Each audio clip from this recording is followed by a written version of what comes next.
I've created an infographic called the Early Childhood Tech Balance, and it's my pleasure to go through it with you to try to explain my context as an early childhood educator in Ottawa and how technology affects my professional life. I work as a facilitator in child and family centers in Ottawa. They are in Ottawa Public Schools, and they are designed to support children from newborn to age 6 and their families and caregivers. So a little different than a traditional school environment in that I have all the grown-ups with me in the classroom. Physically, the centers look very much like a preschool or a kindergarten classroom with different sensory experiences for the children. We're very rich in resources. We have everything from small to large motor manipulatives, everything you could want in a kindergarten classroom, a big carpet area where we come together for circle time, access to a large gym with plasma cars, trikes, balance equipment, an outdoor play area. But what is very much absent from our centers is technology, and that is a purposeful decision. You won't find an iPad or a computer in sight, except maybe perhaps for the purpose of documentation on the part of the educators. Instead, you'll see the opposite. You'll see posters hanging on the walls that politely encourage parents to put down their technology and instead engage with their children. Part of my role as a facilitator in the centers is that of a parent educator. So I work as a teacher and I lead activities for the children, but I'm also very conscious of the fact that parents are coming to me for modeling and specific advice about behavior, speech and language development, community resources, and I get asked a lot of questions about technology. Children born today are digital natives in the extreme, so they'll never know a world without touchscreens or social media. They're living in a world very different from the ones that their parents grew up in. So parents have a lot of questions for me about how to appropriately use technology with in their children's early childhood. On top of that, thanks to Google and social media, their parents have access to so many answers related to parenting that their own heads are spinning with research and opinions. So technology has really impacted their experience too. You know, in days gone past, you maybe asked your mother-in-law for advice, but now you can log in to Google and find out what the whole world thinks, whether you like it or not. So at this point, I'd just like to reference an article that has influenced me a lot as a mother and a teacher and a parent educator. And it was written in 2013 by Hannah Rosen for The Atlantic, and it's called The Touch Screen Generation. And this article struck me because it's the first article I read that was written by a parent of multiple children, who really got into what parents fear and enjoy about technology for their children. We fear that our children might get left behind if they're not on technology, but at the same time, we fear they'll become totally absorbed by something that's so new that we just don't have the research to know whether it will positively or negatively impact them. Since most of the existing research we have about children in the early years in technology is about television. Touchscreen technology is so new. So Hannah Rosen makes a great point, and that is that the American Academy of Pediatrics made a recommendation that very young children should not have screen time at all. And they made the comparison, if your children are on screen time, they're not having quality interactions with you. But she was very realistic.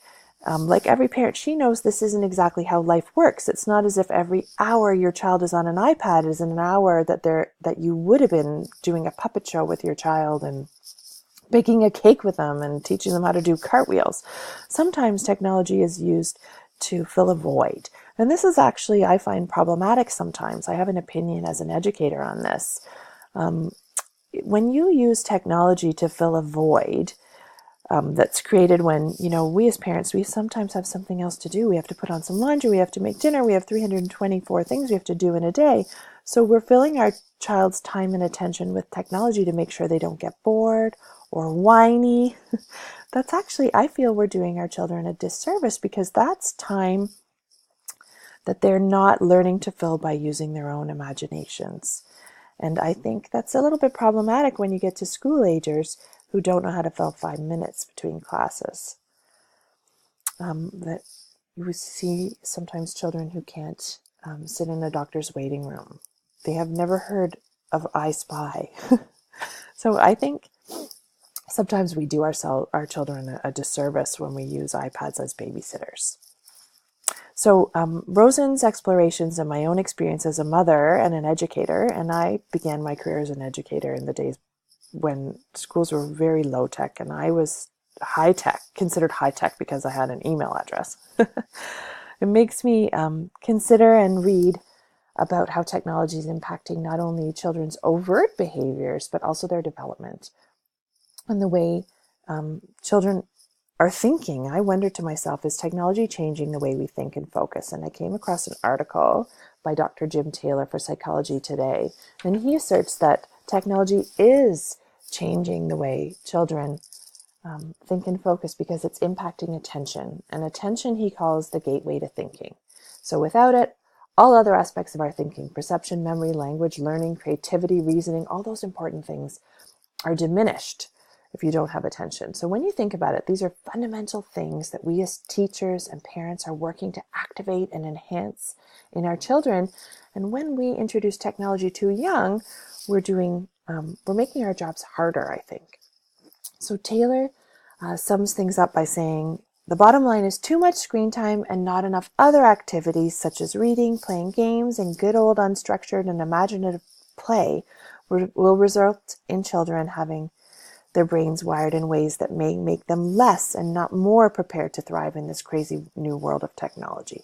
So if children can't develop effective attention, for example, if they don't develop resilience, if their well-being is impacted by too much touch screens at a young age, I think we'll have problems down the line and make our work harder as teachers. So one thing I really like to refer to is a position statement by the CPS. It came out last year, and I think it is very recent, which is great, and specific. And as an educator, although it was designed actually for doctors to use when they were talking to their patients with families, it works really well as an educator. I like that it's about touch screens and modern technologies because a lot of research is just about television. A lot of older research is about television. So I think it's realistic, research-based, and specific, and I use it to refer back to when I talk to my families. It guides parents to minimize screen time, mitigate risks by actively participating in screen time with their children, to be mindful of content, and also, very importantly, to model healthy screen use. I think this is super important because children, even very young children, know when their parents' attention is divided, when they're checking their status, updating their status on their smartphone, or looking at the latest news, or texting, they're not giving their children 100% of their attention. And I'm not saying that children need 100% of their parents' attentions all the time, but I do notice anecdotally that negative behaviors can often happen when children feel like they are competing for their parents' attention. So the statement from the Canadian Pediatric Society is that children younger than 5 years learn best from live immersive interactions with family members and caregivers. So myself, as an early childhood educator in Ontario, I'm guided by a set of principles that ensure that I am constantly working within best practice and constantly mindful that the child is my top priority as an educator. So I do communicate this to families, even though it's not always what they want to hear. But the communication piece is really important here. When I'm communicating these ideas with families, it's always within a context of a positive relationship. They have seen me in the center, being kind to their children, being open and respectful and positive. We've had a lot of different conversations about a lot of different things, and that's how we can have a conversation which may feel a little bit uncomfortable for them. But I come to it in a non-judgmental way, and I try to rely on research for my findings. They do sometimes ask me about my own experiences since I have a bunch of kids. They say, what do you do? How much screen time do you allow? But often, and I do talk about my personal experiences, but basing my conversations on research is very effective.